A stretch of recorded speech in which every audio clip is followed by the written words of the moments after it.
శ్రీరామచంద్రుడంటే పుక్కిటి పురాణంలోని కల్పిత వ్యక్తి కాదు, సామాన్య మానవుడు కాదు, ఒక మహాపురుషుడు కూడా కాదు.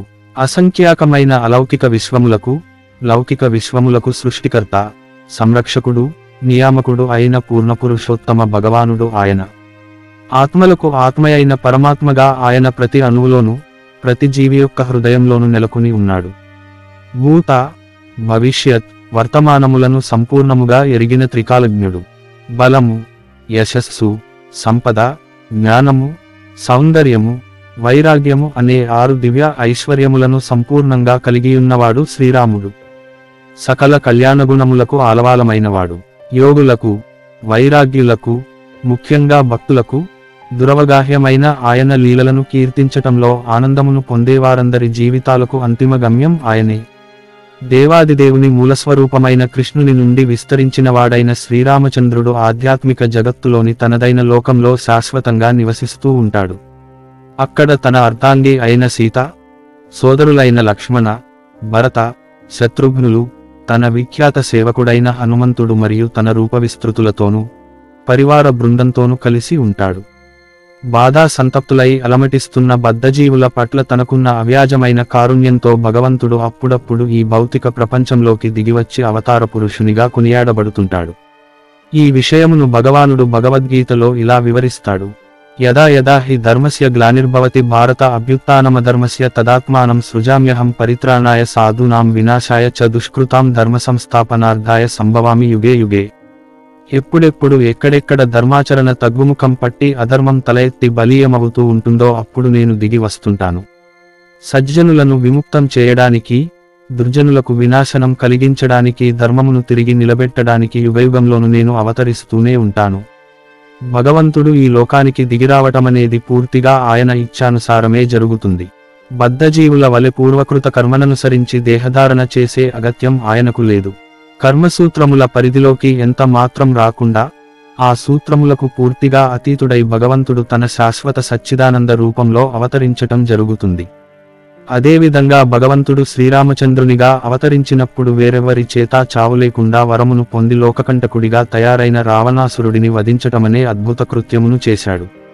ప్రచ్ఛన్నుడై ఒక సాధారణ మానవుని రూపంతోనూ వ్యక్తిత్వంతోనూ నడయాడిన శ్రీరాముడు తన ప్రియభక్తులతో కలిసి ఎన్నో మధురమైన లీలలను ఆస్వాదించాడు. విశ్వాసహీనులకు ఈ లీలలు ఒక పట్టాన అంతుపట్టకపోవచ్చు, కానీ ఆస్తికజనులకు మాత్రం అవి దివ్యానంద హేతువులే. యుగయుగములుగా శ్రీరాముని చరిత్ర ఆస్తికజనులకు ఆనందమును, మనశ్శాంతిని ప్రసాదిస్తూ వచ్చింది. ఈనాటికి ప్రసాదిస్తూనే ఉంది.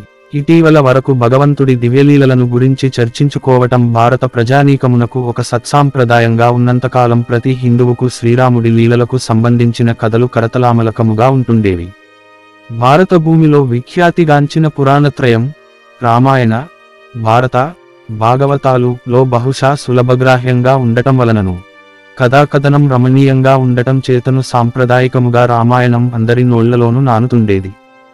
రామాయణంలోని పాత్రల తీరు, నాటకీయత, హృదయమును కదిలించే కరుణరసం అత్యంత జనాదరణ పొందిన ప్రపంచ వాంగ్మయంలో దాని స్థానమును ఇప్పటికీ పదిలంగా ఉంచాయి. బాలకాండ. అతి ప్రాచీన కాలంలో ఒకప్పుడు వాల్మీకి అనే మహర్షి ఉండేవాడు.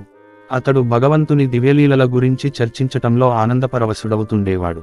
ఒకసారి వాల్మీకి కృష్ణ చైతన్యామృతమును ఒక శిష్య బృందానికి వివరిస్తూ ఉన్నాడు. పూర్ణపురుషోత్తమ భగవానుని దివ్యలీలలను స్తుతిస్తూ ఆధ్యాత్మిక లోకములలోనూ, భౌతిక లోకములలోనూ నిరంతరం సంచరించే శ్రీ నారద మహర్షి సరిగా అప్పుడే అక్కడకు వచ్చాడు. శ్రీ నారదుడిని చూడగానే వాల్మీకి, ఆయన శిష్యులు సగౌరవంగా లేచి సాష్టాంగ దండ ప్రణామములనర్పించారు. ఆ తర్వాత వారు శ్రీ నారదుడిని సంప్రదాయానుసారం ఉచితాసనంపై కూర్చుండబెట్టి అర్ఘ్యపాద్యాదులు సమర్పించి కుశల ప్రశ్నలు వేశారు. ఆపైన వాల్మీకి శ్రీ నారదుడితో, తత్వవేత్తలలో అగ్రగణ్యుడవైన ఓ మహర్షి, ప్రస్తుతం ఈ భూలోకంలో సకల సద్గుణములతో సంపూర్ణంగా శోభిల్లుతున్న వాడెవరు? అందరిలోనూ అత్యంత ఘనుడు, విద్వాంసుడు, శక్తిమంతుడు, బుద్ధిమంతుడు, సత్యవ్రతుడు, కృతజ్ఞుడైన వాడెవరు?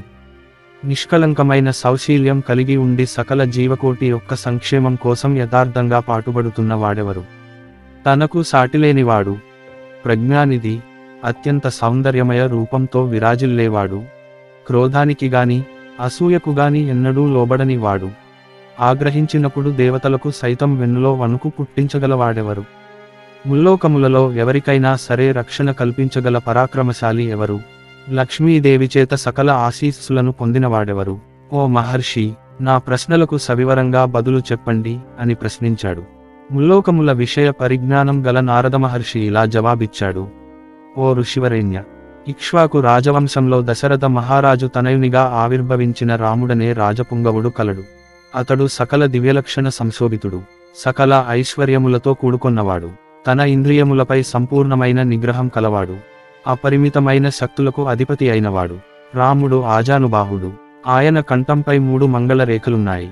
అతడు మహాభుజుడు, విశాలమైన వక్షస్థలం, అందంగా తీర్చిదిద్దినట్లున్న శిరస్సు, ప్రసన్నమైన ముఖము, దృఢమైన దవడలు కలవాడు మరియు పుష్టిగా గూఢముగానున్న సంధియెముకలు గలవాడు. ఆయన విశాలనేత్రుడు, టీవీ అయిన విగ్రహము, చక్కని రూపుదిద్దుకున్న సౌష్ఠవమైన అవయవములు కలవాడు.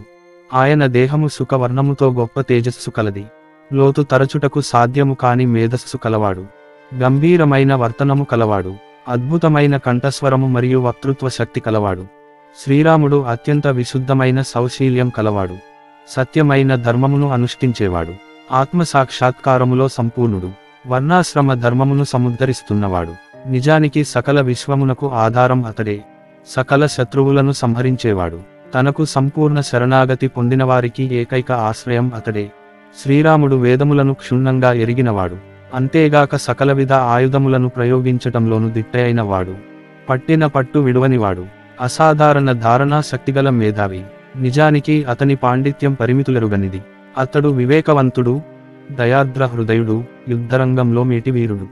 అతడు సకల ప్రాణులకు ప్రీతిపాత్రుడు, మిత్రులను శత్రువులను కూడా సమదృష్టితో చూచే నిష్పక్షపాతి, సముద్రం వలె గంభీరమైనవాడు, ధైర్యంలో హిమాలయం వంటివాడు, శక్తిలో విష్ణువు వంటివాడు, అందంలో చంద్రుని వంటివాడు, ఓర్పులో భూదేవిని పోలినవాడు, కోపంలో ప్రళయకాలంలో చెలరేగే అగ్నిలాంటివాడు, సంపదలలో కుబేరుని వంటివాడు, భక్తి శ్రద్ధలలో ధర్మాధిదేవతయే.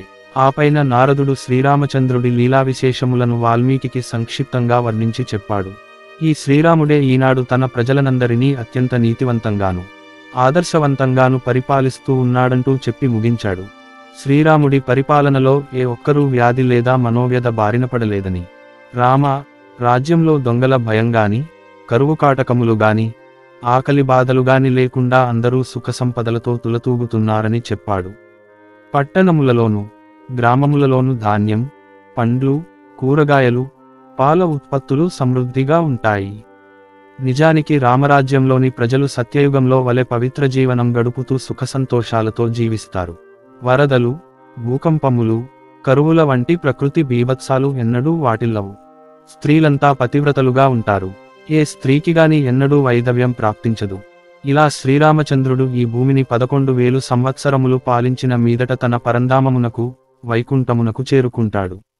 ముల్లోకములకు శ్రేయస్సు కూర్చటానికై వాల్మీకి ముని యొక్క సందేహములను తీర్చిన శ్రీనారదుడు యథాప్రకారం శ్రీమన్నారాయణుడి లీలలను కీర్తిస్తూ ప్రచారం చేయటానికై తిరిగి తన యాత్ర ప్రారంభించాడు. తదుపరి వాల్మీకిముని తన శిష్యుడైన భరద్వాజుడిని వెంటబెట్టుకొని తమసా నదీ తీరానికి పయనమైనాడు. అరణ్యంలో నదీ తీరాన వాల్మీకి శ్రీనారదుడు పలికిన పలుకులను గురించి ధ్యానిస్తూ కూర్చున్నాడు. అక్కడ కూర్చొని ఉన్న వాల్మీకి ఒక చెట్టు కొమ్మపై క్రౌంచపక్షుల జంట ఒకటి మైథునంలో ఆనందంగా పాడుకుంటూ కనిపించాయి. సరిగా అప్పుడే ఒక దుర్బుద్ధిగల నిషాద జాతికి చెందిన వేటగాడు తాను దాగి ఉన్న చోటు నుండి యువతలకు వచ్చి ఒక బాణమును వదలటంతో అది ఆ జంటలోని మగపక్షి దేహంలోకి దిగబడగా అది బాధతో అరుస్తూ నేలకొరిగింది. తనతో సుఖిస్తున్న మగపక్షి అలా నేల మీద రక్తపుమడుగులో గిలగిలలాడటం చూచిన ఆడపక్షి ఒక్కసారిగా ఇంద్రియానందపు శిఖరముల నుండి నిరాశ అనే అగాధంలోకి విసిరివేయబడినదై భీతావహయై ఆర్తనాదాలు చేసింది. ఈ విషాద సంఘటనను చూచిన వాల్మీకి హృదయం కారుణ్యభావోద్వేగమునకు లోనైనది.